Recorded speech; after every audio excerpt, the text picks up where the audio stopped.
Hello guys, welcome back to another episode.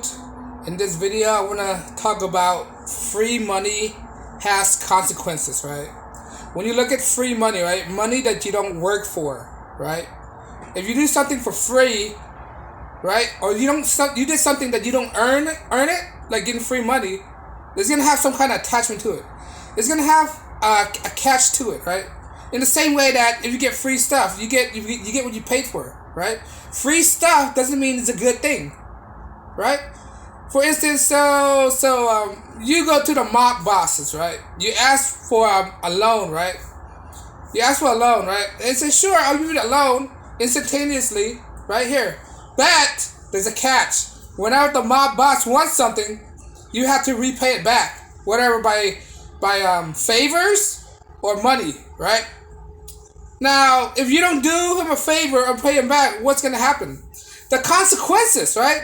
That free money, that loan that you get from the mob bosses, that might put you in the jail or put you in the Hudson River, right? That's the consequences of free money. Not only that, the consequences of free money, right? Welfare, right? The government told the woman that, hey, we'll give you this money, right? But you have to let go of that man, right? That man, your husband, that been proven to support your family this whole time, right? What's the consequences of that? A household that's not stable, a broken household, right? Your kids can grow up all messed up, jacked up, right? That's the consequences of free money. Not only that, right? Here's another example. Consequences of free money. People who won the lottery, right? There's a statistic said that people who win the lottery end up filing for bankruptcy. You know why? Because when you win that free money, you don't learn how to manage your money. Once you earn your money legally, right? Blood, sweat, and tears, fairly, right? When you earn your money fairly, right?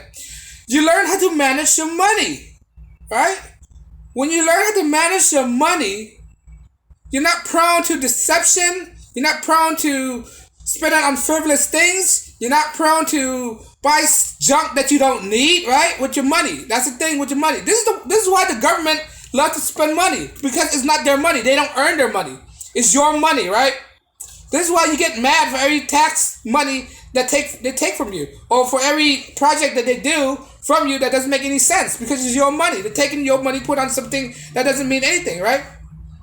The government loves to do that because they don't earn that money. Your tax money, they don't earn it. This is why they willingly spend billions or trillions of dollars on stuff that you didn't approve on. Right? Same goes for a lottery winner. He didn't learn how to manage his money. That's why he went broke. They went broke. When you work hard for your money, you learn how to manage. You learn how to make a budget. You learn how to count your money. You learn how to distinguish what to spend and what not to spend. Where the money go, where the money doesn't go. Because it's your hard work. It's a manifestation of your hard work, your energy, your blood, sweat, and tears. Right? That's what money is. But when you get free money that you don't really earn, you just freely spend on anything. That happened to a lot of us. I admit it happened to me too. When I find $10 on the street, right? $20, $100 on the street. What do? I spend it immediately because I didn't earn it. Right now, I have a different mindset. I would just probably keep it, put in a savings fund or something, put in my savings, right? But we wasn't taught about that when we were growing up. We weren't taught how we supposed to manage our money. This is why a lot of people are in debt, right? That's the thing with credit card. Credit card is basically free money. You get the itch to that easy access of money, right? This is why banks love to issue credit card to young kids, because this money right here, this easy access of money, is the reason why we're in the situation we're in today. When you give people easy access of money, they're gonna spend like crazy. They're not gonna be conservative with their money at all, because they didn't do anything to earn it. Now, if you give them a job, they would see their paychecks, right? They would resonate with their paycheck like, oh my God, I spent this much hours to get this much pay. I'm not gonna use it on meaningless things. That's what they're gonna resonate with. That's what they're gonna see when they earn a paycheck. People who earn their paycheck know how to manage their money. You have to learn how to manage your money, especially in this day and age. Nothing comes for free is a good thing, right? Like welfare, I already mentioned this. Welfare, they give you all this free stuff, right? $500 for each kid. You gotta get the man out of the household. What does that lead to? Dysfunction in society. Dependency on the government. That's what it is. They're more dependent on the government now. Now they're enslaved. That's basically enslavement. When you're dependent on something, you're enslaved to it. You're not independent. That's the reason why they're giving out all this free money. Same goes for reparations. You think these people who can get reparations can automatically assume that there's not going to be a catch from the government? It's going to be like a mouse trap. You know, a mouse see a piece of cheese on the mouse trap, right? He thinks it's free cheese. Oh, it's free cheese. Next you know, he's encroaching even more. Even more, next you know, the latch to the slam on his head. He's trapped. Right? Because he thought the cheese was free. Same goes for reparation. The government is a setup. That's what it is. People are not seeing it. Reparation is a setup from the government. Now you're dependent on the government now.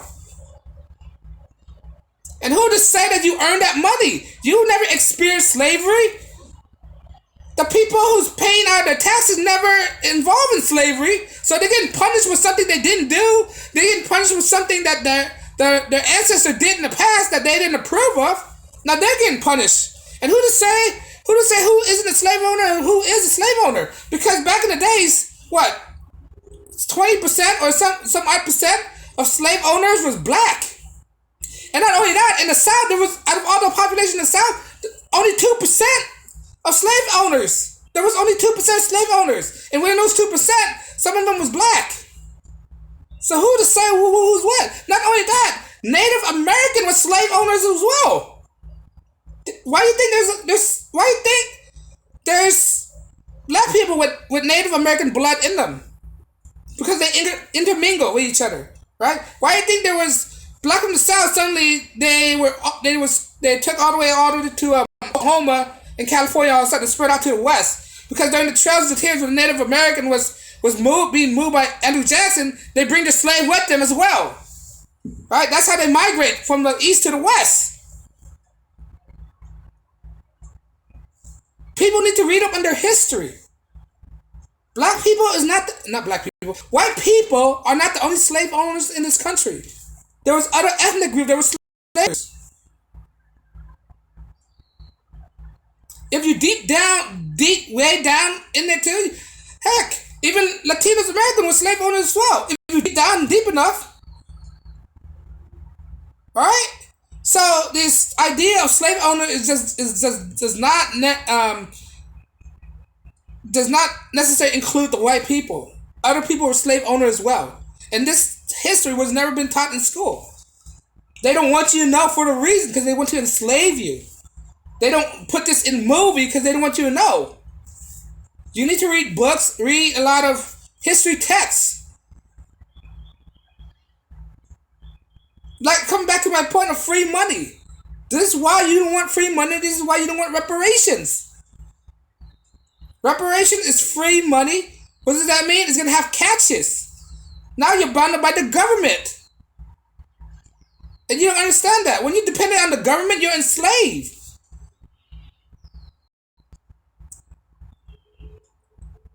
Like the welfare system. That's enslavement of the women. Now women are enslaved by the welfare system. Now they're dependent on the government more than ever. They want their SNAP benefits, their EBT programs, their WIC, their welfare, Section 8. It's all process of enslavement. Without we depending on the government ceases to exist. The government need people to depend on them, or else there wouldn't be no government. Or else the government won't expand at all. This is why they created all these stuff. LBJ, the Great Society Act. This is where it comes from. People need to learn their history. Without us needing the government ceased to exist or the government ceased to grow anymore. You gotta tell yourself, you do not need the government. You need to be independent. Independent means freedom from anyone telling you what to do. Freedom also includes your own security. You can be your own security. Not only that, you can hire other people to be your security as well. You don't need the government to be your security. It functions better if you have your own community police program or police security. If people come together in the community and they have their own police program, the police, the private police sectors, they will be more inclined to harass you. They're least inclined to abuse you or anything like that. Because if people don't like the private policing, they could just get rid of them. It's a free market capitalism, right? Like a security program, like private security. Every private security compete with another private security. If they fail, they lose their client and they lose business. That's what policing should be. Private security. But that's another topic. But my topic is free money. Free money, right? Free money will destroy you. Free money is a trap. Free money has consequences. You do not earn free money, right? Say like, for another example, here's another example. If you buy a person who have never know how to manage a mortgage, know how mortgage work, never bought a house in their life, is it conducive? Is it practical to give them a house? Is it practical to buy them a free house? No, because this person never know how to deal with paying property taxes. They don't know how to pay utilities, all these fees from the government, right? All these extra fees and taxes, right? Do they know how to do that? If you give a person who never owned a house at all, no, most likely they will default on the houses, and the house will be taken away from them. It's like giving a kid a car. Do a kid know how to drive a car? No, if you let a kid drive behind the wheel, he's gonna crash a car. That's what it's like to give a person who never bought a house, never know the inside and out about owning a house, right? They can most likely default on the house. They can miss all these taxes and all these fees on top of it. All these city rules and regulations being cited, all this stuff, right? This is what it's like to get free money. You do not get free money without consequences. There's always a catch when it comes to free money. Now, when you work hard for your money, there's no catch. You're more inclined to be cautious, be aware of what you do with your money. That is the thing with free money. There are consequences.